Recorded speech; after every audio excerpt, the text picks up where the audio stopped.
BTC is denied. Banks messing up XRP movement. Selling off gold to buy crypto. I say lots of naughty things, so here's your warning. Another player out there rejecting BTC. You need to hear the reason why. But before we get up to the green up on the screen, happy St. Patrick's Day to y'all. We go to your comments. Yeah, because you, the viewer, matter most.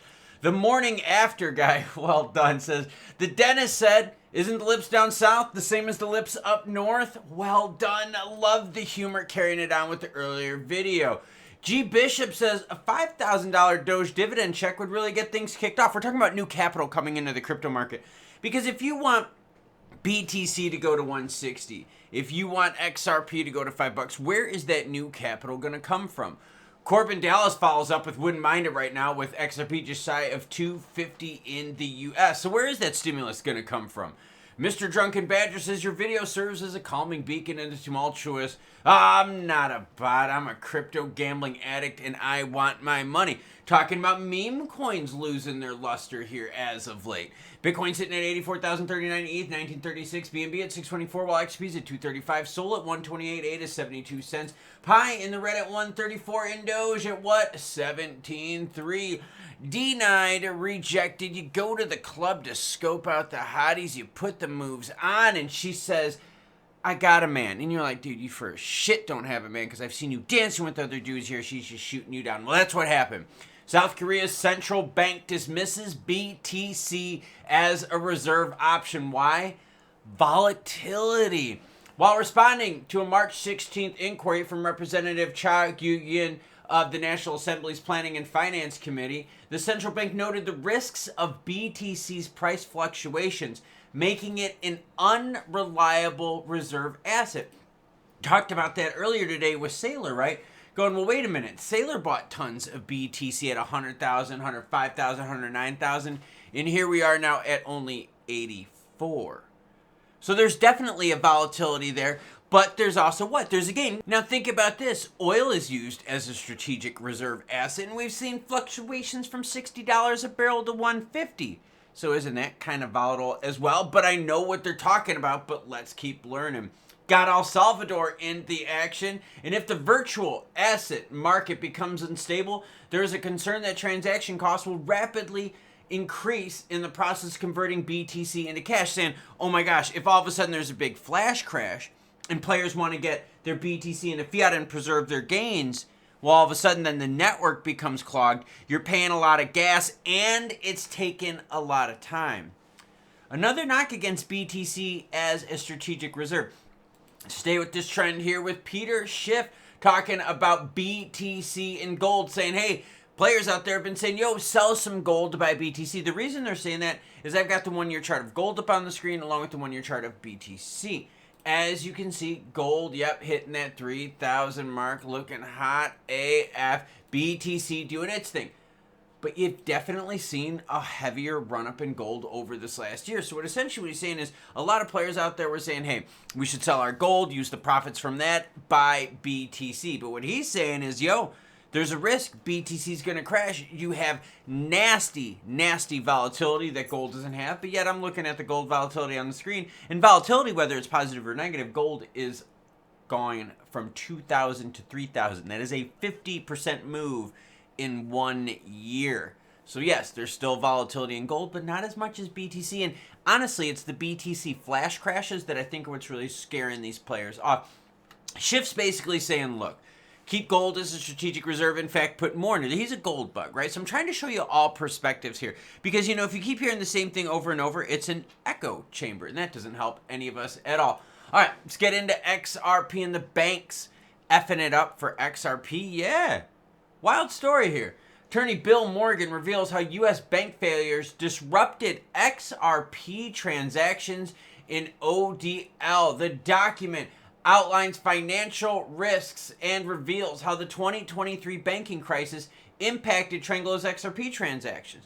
Trangolo, a key Ripple partner in Southeast Asia, faced severe liquidity challenges after the collapse of Silicon Valley, Signature Bank, and Silvergate. Remember the S's? Yeah, we've been covering it. And by the way, if you're new here, thank you for joining and hanging out with us on the channel. But OG viewers know that I cover all sorts of news, and you've heard of the S-Bank problems before, because yeah, I brought you that and other greats as Crypto Hot Potato. Many crypto exchanges, including two used by Tranglo, struggled to process XRP transactions because of this. Several ODL partners stopped using XRP for a bit and switched to using regular money they had on hand. So XRP suffered by the liquidity crisis. That's something to think about here, because as we go through all this inflation stuff, as we go through hyperinflation in some areas, and as money printer goes burr in some areas, and debt just goes all over the place in every area, it makes you wonder what happens if there's a cash crunch. How much does that pour into the crypto crunch? Well, we see how it is here with Tranglo, but now what if we start talking about native asset? What if we start talking about values of XP? Is the reason why we've got juicy prices up on the screen because there's liquidity available? Is the liquidity running out? Is the liquidity going elsewhere? We know it's going elsewhere. We know it's going to stables. We know it's going to gold. But if there's a cash crunch and all of a sudden players out there are like, yo, we want to get out of this. We want to preserve what we can. And then we find out that the market's poop because we don't have the liquidity. Right? If the whole Tether thing, and that's kind of what I've been trying to hint to. At the Tether stuff, money printer go burr there too. They're still making profits, but they're also printing.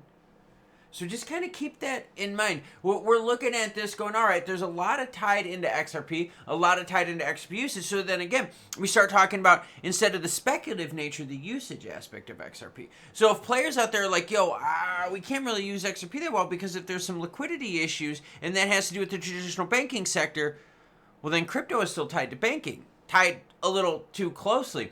By the way, the whole read from Bill Morgan is here. You're welcome to read this. Very interesting. It also talks about the decline of XRP being used in ODL. Now, ODL, as we know, does not contribute to really any price actions. That's why I'm not going deeper in that. But this is all linked in the description below. Take you a few minutes to read it.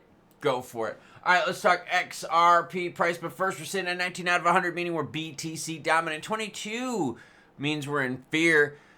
Market cap 2.74. Volume sucks balls on this St. Patrick's Day Monday. Only up 25% to 74 billion. XRP currently sitting though at 234, up 1.78% in the last day. Let's zoom on into those candlesticks and see where we've got the alert set. We're going to go with the 15-minute candle. Now, reason I like the 15-minute candles is you get a good close-up view, but you also get to zoom out like this. And to be honest with you, look at these two moves right here. This one here and this one right here. The low on this candlestick, 227. So wake me up when we go below 225. And in fact, I don't even think that's the buy zone. I think the buy zone is still below $2, everyone. Yeah, I still think you get plenty of opportunities below $2. It's not a financial advice. It's just, oh my gosh, look at the patterns that you see up on the screen. Quite obvious. Now on the high end, let me know when we start breaking that 240, and then I'll start scrubbing the news, see what's happening. Is volume changing? Are some of the players out there getting big into XRP? We saw over the last dip, the Korean won pairing didn't go as nutso as they did on the previous dips, and now you can see how low the trading pairing is here. Almost 300 million for the Korean won XP trading pair, and we saw at the high times that peaks like 1.2 to 1.5 billion. So things are starting to cool down. We're starting to see some liquidity concerns in crypto being tied together. We're starting to see players out there say, no, we're not interested in BTC like the Koreans. Schiff is like, yo, don't sell your gold to buy BTC because it's too volatile. And you don't want to do that. But then again, we know a lot of players out there that take the risk. They sell what they can and then they get in when the markets are low and go for the juicy action. So we got another big player out there saying no to BTC, citing volatility. And I do understand that, and I understand that that's also part of the allure for players putting BTC in their strategic reserve. It's also a lot easier. I mean, if you were going to look at things that are in strategic reserves, right, your gold, your oils, other commodities, stuff like that, cash, BTC is easy, isn't it? I mean, think of a company out there. You really think companies are going to be like, let's put oil on our balance sheets? If they're not in the oil industry, it doesn't make much sense. But BTC can be adapted to a whole bunch of industries. But once you zoom out past that whole store of value play and you start looking at the players out there like Korea, the European central banks, Swiss going, no, we're not down with that stuff. It makes you wonder where that next influx is going to come from. And speaking of the influx, how crazy is it to learn that even XRP transactions were hampered by what? Liquidity crunches with the S-banks. So that S-bank story and the mess that I shared with you about a year and a half ago, we're learning now that the impact was a lot bigger than we thought, and that the liquidity crunch affected crypto. And now we're starting to worry about debt, inflation, and all that stuff affecting crypto too, because the players are putting their money in stables and gold. So where does that leave us? Well, we need to see what happens with the macros. We need to see what happens with the case. We need to see if we get a commodity designation, because if we do, hey, that'd be great for strategic reserve plays, wouldn't it? Because gold is a commodity. So let's see what happens with the case. Let's see what happens with the price action, and hopefully the volume comes back, because as I've been sharing with you as well, the volume has been going down, down, down. But what hasn't been going down is the 2019 Charizard PSA 10 Sun and Moon. Just throwing it out there. Just, put it out there for you Pokemon fans. Slabs on the wall. I know you see them in the background. I know I got slab fans down below. Let me know if you collect it. Of course, what? Choo choo bitches.